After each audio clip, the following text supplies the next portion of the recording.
Hi guys, it's Aya. Welcome back to the channel. For this week's video, I wanted to talk about the sort of beginnings of the Syrian civil war, and how it began, as well as what's been going on recently. So this whole thing started in about 2011. There was this thing called the Arab Spring, and basically that was protests in countries in like Tunisia and Egypt, and basically they overthrew the governments against like dictatorship. Syrians were inspired by the protest and wanted to protest for their own rights and against their own dictatorship. So they started off as peaceful protests. There was graffiti involved too. People who wanted to protest sprayed some words of graffiti on the wall. And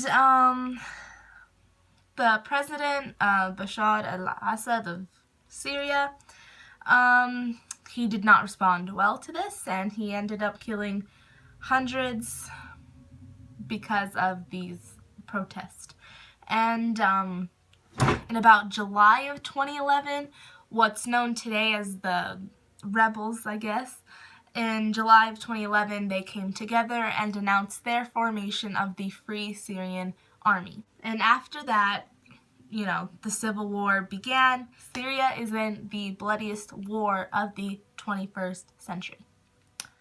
Now these protests were caused by lack of freedom, mainly.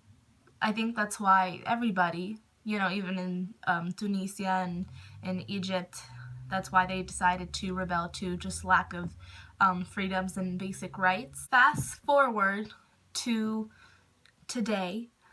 Let's see. Now, as most of you know, Trump and America was in support of the Assad regime until the chemical attack in Syria. If you want a little more information, feel free to go watch Dima's video, which is the last one. So after the Assad regime did that chemical attack, killing many citizens, Trump decided to go against the Assad regime for the first time and launch missiles at a Syrian base. And there was a U.S. airstrike that occurred March 16th, I believe, and this hit a well-known mosque full of worshippers, and they went under investigation with it, and they decided that they hit mainly civilians. The U.S. Central Command claims that they hit an Al-Qaeda location or an Al-Qaeda meeting, and that they killed many of the core terrorists in Al-Qaeda. Let's see. But other evidence shows that it was a well-known church in a city called El-Jannah. Researchers also allege that the U.S. launched these missiles called Hellfire missiles at civilians as they fled the mosque that they bombed. And a lot of people blame this from the U.S. having a lack of necessary precautions and, you know, kind of just like carelessness about citizen lives. That's not confirmed, but it seems to be what a lot of people are thinking. This information was released after three separate investigations, so they did a lot of research on it.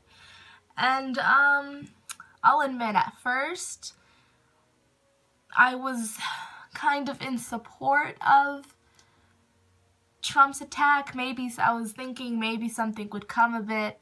Maybe these Syrian families would get a break. The U.S. is going against the Assad regime.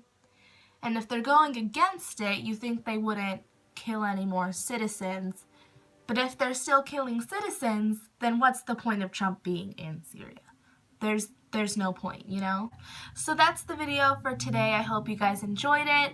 Comment down below what you thought. The articles I used will also be down below, and mine and Dima's blogs will also be down below if you want to check those out. If you don't, you don't have to. It's just down there for general purposes. So, I will see you guys next time. Spread peace, spread love, and I'll see you soon.